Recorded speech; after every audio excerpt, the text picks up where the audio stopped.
We were doing a little job of stopping them from having a certain capability. Now we're just ending it. So it's really not the same thing. What we're doing now is we're ending any chance where they can have a nuclear missile. If you look at it, after a week and a half, not 4 weeks, a week and a half, 2 weeks, we stopped them from probably, but I don't want to have the word probably. Thank you very much, Eddie. Thank you, sir. A routine press interaction quickly turned awkward for Donald Trump after a reporter pressed him with a question he didn't appear ready for. What began as an update on the Iran conflict ended with the president abruptly cutting the conversation short. Thank you very much, Eddie. Thank you, sir. The exchange took place after Trump returned from the FIFA World Cup final in New Jersey.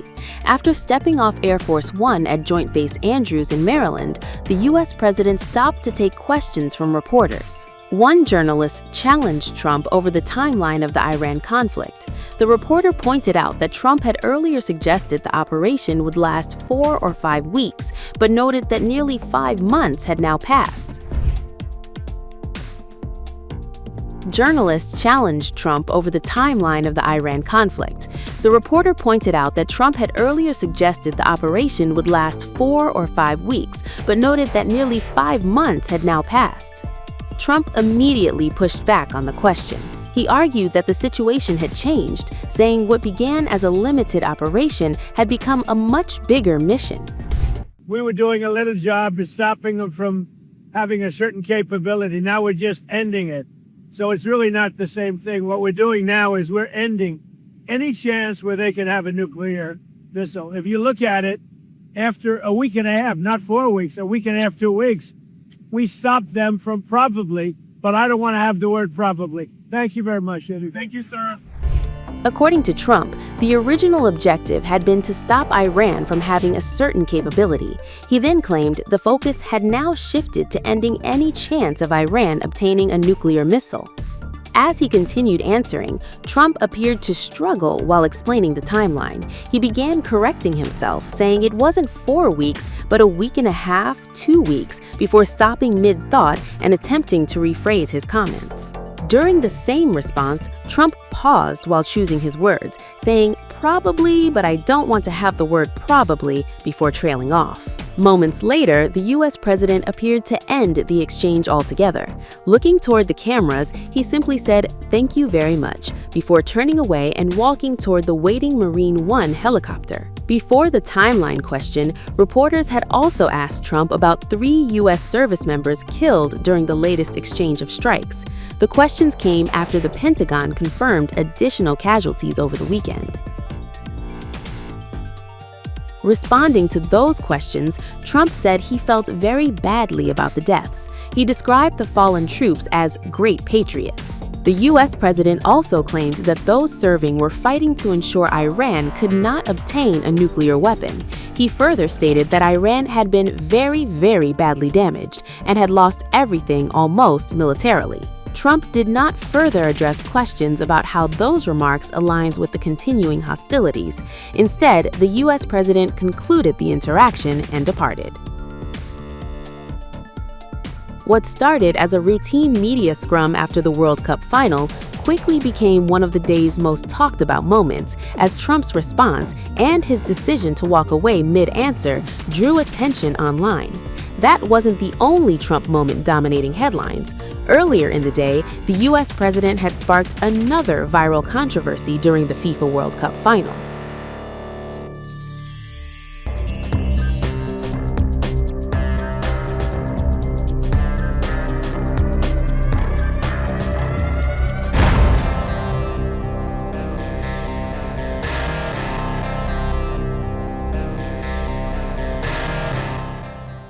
Spain defeated Argentina 1-0 in the FIFA World Cup final, ending a memorable tournament with celebrations that were expected to belong entirely to the players. As tradition dictates, medals were handed out before the winning captain prepared to lift football's most prestigious trophy. Among those present on stage was U.S. President Donald Trump, accompanied by FIFA President Gianni Infantino. Initially, everything appeared routine. Trump congratulated the Spanish players one by one, exchanged a few words with several members of the squad, and posed for photographs. But within seconds, the mood changed. According to reports, Trump continued standing beside Spain's players even as Captain Rodri prepared for the trophy lift. Instead of moving away after presenting the medals, the president remained directly next to the captain, almost becoming part of the celebration itself. Mirror US described the scene this way. Trump was speaking to Gavi on one side of the Spanish celebrations as Rodri held the famed Jules Rimet trophy, eager to lift it front of his bright-eyed teammates. That hesitation lasted only a few seconds, but on live television, those seconds felt much longer. Players appeared unsure. Some looked towards Trump, others waited for the trophy lift to finally begin. Then came the gesture that has sparked endless debate online. As Rodri held the trophy, he reached toward Trump and gently patted him on the back.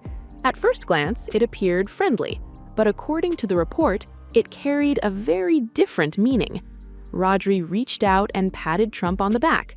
The president took his gesture as an opportunity to perhaps be a part of the trophy lift. Instead, Rodri's reach turned into a gentle push. He was trying to shove Trump off the stage. Mirror US added that the president finally caught on and slowly began to march away. Whether viewers interpret it as a polite request or an awkward misunderstanding, the clip quickly exploded across social media, becoming yet another viral talking point from the World Cup final. Before finally leaving, Trump added another unexpected moment. Standing beside Spain's players, the 80-year-old broke into what the report described as his classic YMCA-style dance.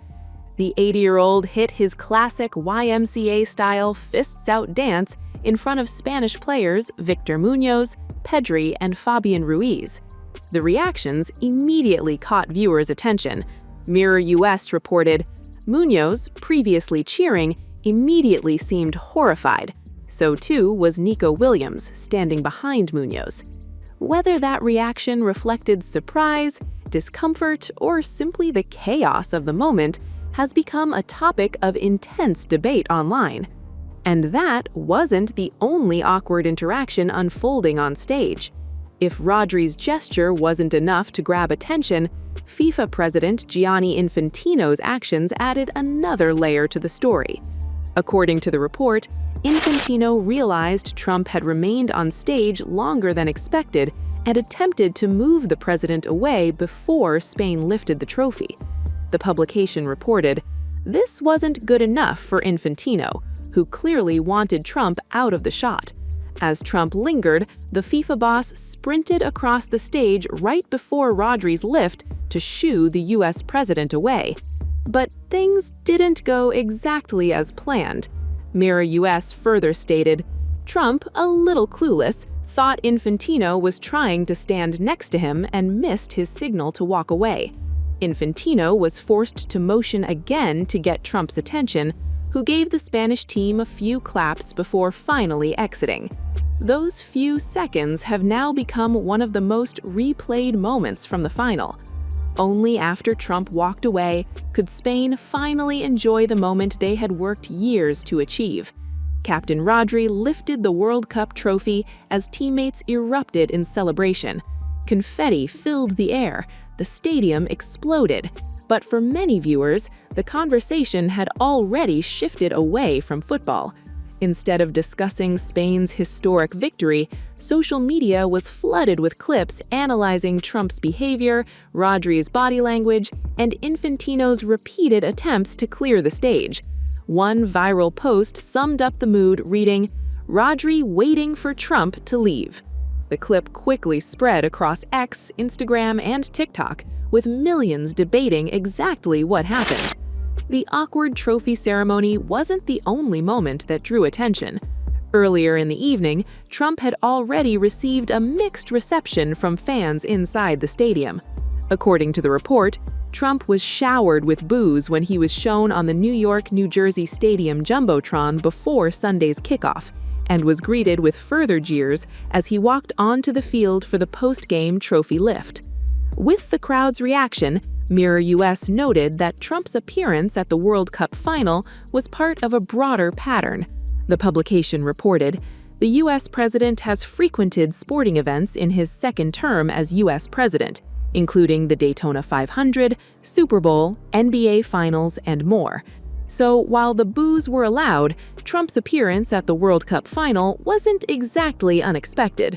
Whether Rodri's pat on the back was simply a polite nudge or a clear signal asking Donald Trump to leave the stage is something viewers will continue to debate. What is undeniable is that one of football's greatest celebrations briefly became overshadowed by an unexpected political moment. From the boos inside the stadium to Infantino's visible attempts to clear the stage and Rodri's now viral gesture, every second has been dissected online. For Spain, it was a day of sporting glory. For the internet, it became another unforgettable viral moment. What do you think? Was Rodri politely asking Trump to step aside, or has social media blown the incident out of proportion? Let us know in the comments below.